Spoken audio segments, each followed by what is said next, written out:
విధానం ప్రకారం 2 లక్షల ఉద్యోగాలు భర్తీ చేయాలని జాబ్ క్యాలెండర్ ప్రకటించాలని చెప్పి డిమాండ్ చేస్తూ గత 8 రోజులుగా అశోక్ పెద్ద ఎత్తున ఆమరణ నిరాదీక్ష చేస్తున్నాడు.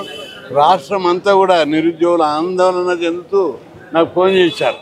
అశోక్ అన్నకు ఆరోగ్యం బాగలేదు, దెబ్బతింటున్నాడు, మీరు వచ్చి కనీసము ప్రభుత్వంతో మాట్లాడి ఆయన దీక్షను విరమింపజేయాలని కోరుతున్నారు. అందుకే ఈరోజు ఆరోగ్యాన్ని చూడాలని ఆయన ఆరోగ్యం బాగా దెబ్బతిన్నది. 8 పైగా ఆయనకు షుగర్ ఉంది, డయాబెటిక్. 8 రోజులుగా మంచినీరు ముట్టకుండా దీక్ష చేస్తే ఎట్లుంటాడు? చాలా తీవ్రంగా ఉంటుంది. ప్రభుత్వ పరంగా ఈయన దీక్ష చేస్తుంది. ఎప్పటికప్పుడు పోలీస్ డిపార్ట్మెంటు, ఇంటెలిజెన్స్ డిపార్ట్మెంటు అందరూ ప్రభుత్వానికి రిపోర్ట్ ఇస్తుంది. కానీ ప్రభుత్వం ఇంతవరకు స్పందించకపోవడము చాలా తీవ్రమైన విషయం. కాంగ్రెస్ పార్టీ అధికారంలోకి వచ్చిందంటే కేవలం నిరుద్యోగుల సపోర్ట్ తోటి. ఒక్కొక్క నిరుద్యోగి వీళ్ళకి తెలియదు. ఆ రోజు మోతిలాల్ వీళ్ళందరికీ తెలుసు, కాళ్ళు కట్టుకొని స్కూటర్లు తీసుకొని ఇంటింట ఊరూర తిరిగి అనేక మందికి డబ్బులు ఇచ్చి వాళ్ళతోటి తిరిగి కేసీఆర్ ఇస్తలేడు ఉద్యోగాలు, కనీసం ఈయనని ఇస్తాడని రేవంత్ రెడ్డి మీద పెద్ద నమ్మకంతో వాళ్ళు ఇచ్చిన ఎన్నికల వాగ్దానం ప్రకారం అమలు చేస్తారని చెప్పి పెద్ద ఎత్తున ప్రచారం చేసి గెలిపించారు. ఆ గెలుపు కాంగ్రెస్ గెలుపు కాదు, నిరుద్యోగులు. లేకపోతే ఉద్దండుడైనటువంటి అత్యంత సమర్థుడైన కేసీఆర్ను ఓడించడము కాంగ్రెస్ పార్టీలో అంత దమ్మున్నలు లేరు. అయినప్పటికీ కూడా రేవంత్ రెడ్డిని నమ్మి కాంగ్రెస్లో ఉన్నాడు ఒక రేవంత్ రెడ్డి దమ్మున్న నాయకుడు, నిరుద్యోగుల పక్షాన నిలబడతాడు.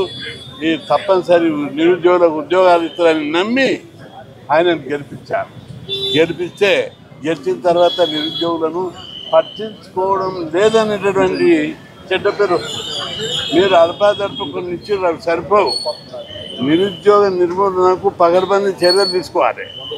2 లక్షలకు పైగా ఉద్యోగాలు ఉంటాయి పెట్టు నిరుద్యోగులతోటి. అశోక్లోటి మేమందరం వస్తాం. గత 40-50 ఏళ్ళ నుంచి ఉద్యోగాలు భర్తీ చేయాలని పోరాడుతున్నాం.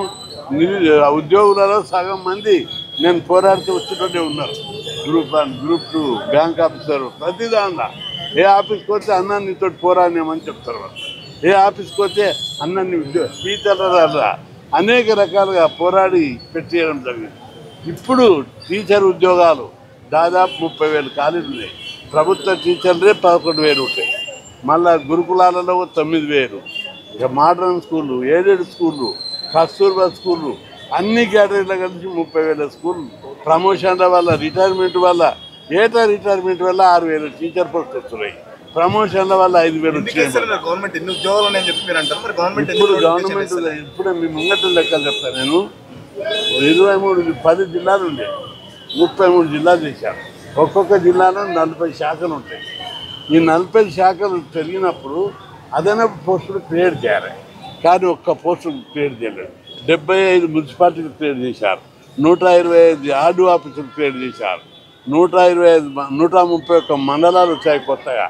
చాలా ప్రభుత్వ ఆఫీసులు వచ్చినాయి కానీ ఒక్క పోస్ట్ అదనంగా సృష్టించలేదు. అందుకే అవసరాలకు తగ్గట్టు ఒక ఆఫీసర్ 3-4 జిల్లాలకు ఇచ్చారు. ఉదాహరణకు బ్యాక్వర్డ్ క్లాసు, సోషల్ వెల్ఫేర్లో లెక్క చూస్తే ప్రమోషన్ ఇస్తామంటే అర్హులు లేరు. టీచర్ పోస్టులు చాలా ఖాళీలు ఉన్నాయి. పోలీస్ రిక్రూట్మెంట్లో 20,000 ఖాళీలు ఉన్నాయి. అదనంగా పోస్టులు కొత్త జిల్లాలు, కొత్త మండలాలు, కొత్త డివిజన్ల వల్ల దాదాపు 40 నుంచి 60,000 పోస్టులు వస్తాయి. మీదనే కనిపిస్తున్నాయి 60 దాదాపు 140 పోస్టులు మీదనే. ప్రభుత్వం డీటెయిల్గా తీస్తే ఇంకా ఎక్కువ పోస్టులు వచ్చే అవకాశం ఉంటుంది. దీని మీద ఉన్నత స్థాయి కమిషన్ వేసి రివ్యూ చేసి చేయాలని చెప్పి చాలా రోజులుగా మేము ప్రభుత్వానికి డిబేట్ పెట్టాం. అశోక్ చాలా ఫైటర్. ఆయన ఆరోగ్యం మాకు చాలా ముఖ్యం. ఆయన ఆరోగ్యం బాగా క్షీణించింది. ఇన్ని విరమించుకోవాలని అడిగినాం. అయితే ప్రభుత్వం నుంచి మంచి నాయకుడు దీక్ష చేస్తుంటే ప్రభుత్వం స్పందించవలసిన అవసరం ఉంది. ఇంతవరకు మంత్రి లేడు, ఎమ్మెల్యే లేడు, ఆఫీసర్ కానీ రెస్పాన్స్ తీసుకోలేదు. గెలిచినాం, ఎక్కడికి గెలిచినాం అనేది అర్థం చేసుకోవాలి. కాబట్టి అందరూ కృషి వల్లనే ఈరోజు కాంగ్రెస్ పార్టీ అధికారంలోకి వచ్చింది. అదే నిరుద్యోగులను నిర్లక్ష్యం చేస్తే పోరాడితే పట్టించుకోకపోవడం అనేది నైతికంగా సామాజికంగా మంచిది కాదు. ముఖ్యమంత్రి గారు వెంటనే స్పందించాలి, అశోక్ దీక్ష మీద స్పందించాలి, ప్రభుత్వ దూతలను పంపి స్పందించే వరకు దీక్ష విరమించాలని చెప్పారు. తప్పనిసరి అదే కదా నిర్ణయం. ఆయన 8 రోజులు అయితే కూడా మంచినీళ్ళు పుట్టకుండా అమలు నిరాదీక్ష చేస్తుడు. షుగర్ ఉన్నది, ఆయనకు షుగర్ పడిపోతుంది, కీటోన్స్ పోతున్నాయి, కిడ్నీ డ్యామేజ్ అయ్యే ప్రమాదం ఉంది. ఆయనకి ఏమన్నా అయిందంటే రాష్ట్రం తగలబడతాయి. నిరుద్యోగులు అందరూ చాలా అగ్రవేశంతో ఉన్నారు. రోజు నాకు అనేక మంది ఫోన్లు చేస్తున్నారు, అన్న అశోక్ ఏమన్నా అయితే మాత్రం రాష్ట్రంలో చాలా గడబడవుతుందని చెప్పి హెచ్చరిస్తున్నారు. కాబట్టి ఇప్పటికైనా ప్రభుత్వం వెంటనే స్పందించాలి. స్పందించి మొదలు అశోక్ను తోటి చర్చలు జరిపి విరమించేటట్టు చేయాలి. ఒకటి, ఉద్యోగాలు భర్తీ చేయడానికి చర్యలు తీసుకోవాలి. గ్రూప్ 1 ఫెయిల్ అవుతుంది, గ్రూప్ 29 జీవో తెచ్చి ఎస్సీ ఎస్టీ బీసీలకు అన్యాయం చేశారు. అనేక లీగల్ కాంప్లికేషన్స్, చట్టపరమైన కాంప్లికేషన్స్ పెట్టి ప్రతి నోటిఫికేషన్ ప్రాబ్లం చేస్తున్నారు. రెండవది, టీచర్ పోస్టుల్లో సెలెక్ట్ అయిన వాళ్ళు అన్ని డిపార్ట్మెంట్లలో అవుతున్నారు. ఎక్కడెక్కడ గురుకులాలు అవుతున్నారు, పంచాయతీరాజ్లు అవుతున్నారు, ఏజెడ్ స్కూళ్ళు అవుతున్నారు, ఆదర్శ పాఠశాలలు అవుతున్నారు.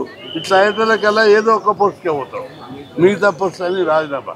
అట్లా కాకుండా ఒక్కటి కూడా వృధా కాకుండా ఒక ప్రొసీజర్ అడాప్ట్ చేయాలని కూడా మేము అడుగుతున్నాం. అదేవిధంగా గ్రూప్ 1 కోసం టైం మళ్ళా హైకోర్టు జడ్జిమెంట్ ఇంప్లిమెంట్ చేస్తూ దాన్ని వెంటనే స్పీడప్ చేసి 2 నెలల్లో కంప్లీట్ అయ్యేటట్టు చర్యలు తీసుకోవాలని చెప్పి నేను విజ్ఞప్తి చేస్తున్నా. ప్రభుత్వం ఎందుకు పట్టించుకోండి? ఇంతవరకు మంత్రులు కానీ ఎమ్మెల్యేలు కానీ కనీసం ఎమ్మెల్సీలు కూడా ఎందుకు రావట్లేదు? ఓన్లీ ప్రతిపక్ష నాయకులే వస్తారు. రెండవది, ప్రజల కోసము రాష్ట్రంలోని 16 లక్షల మంది నిరుద్యోగులు ఉన్నారు, విద్యావంతులు. 16 లక్షల మంది నిరుద్యోగుల తరఫున అశోక్ ఉద్యమం చేస్తున్నాడు, దీక్ష చేస్తున్నాడు, ప్రాణాలకు తెగించి పోరాడుతున్నాడు. ప్రభుత్వము నైతికంగా స్పందించాలి.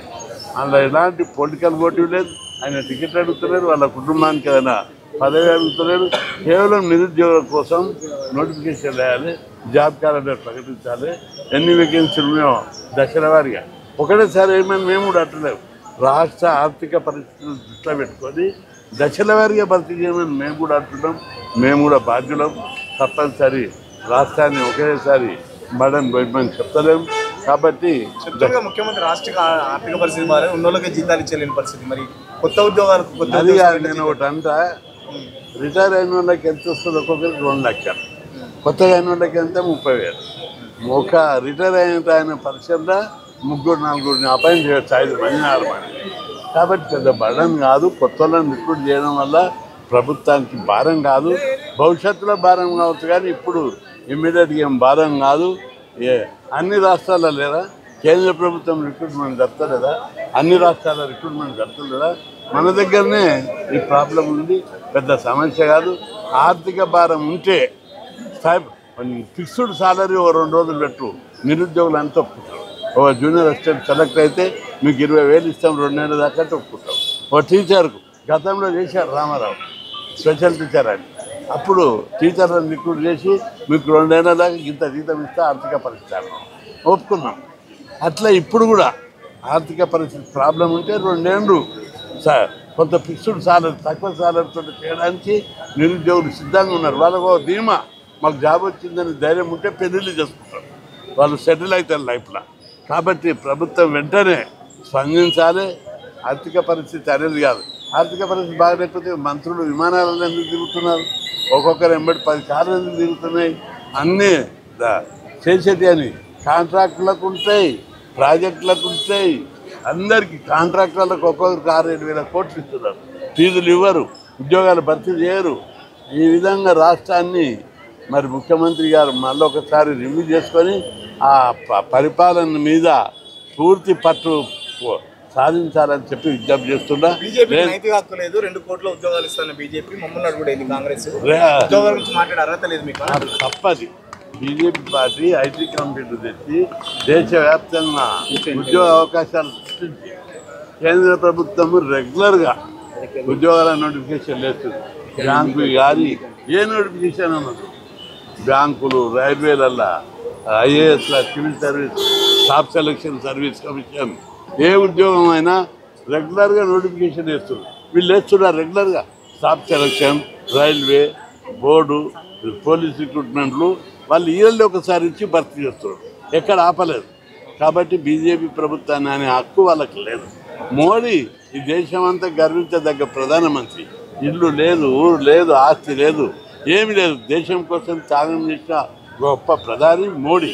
ఆయనను అడిగే హక్కే లేదని చెప్పి జిఎస్టీ ఎట్లా తగ్గించాడు?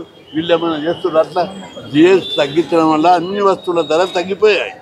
కాబట్టి మోడీ పరిపాలన నీతివంతమైన సమర్థవంతమైన పాలన. కాబట్టి ఆయనను ఎవరు అడగ హక్కు లేదని చెప్పి నేను ఈ సందర్భం గుర్తు చేస్తూ ఉద్యోగాలు భర్తీ చేసే వరకు పెద్ద ఎత్తున ఉద్యమం చేపడతామని చెప్పి హెచ్చరించారు. మరి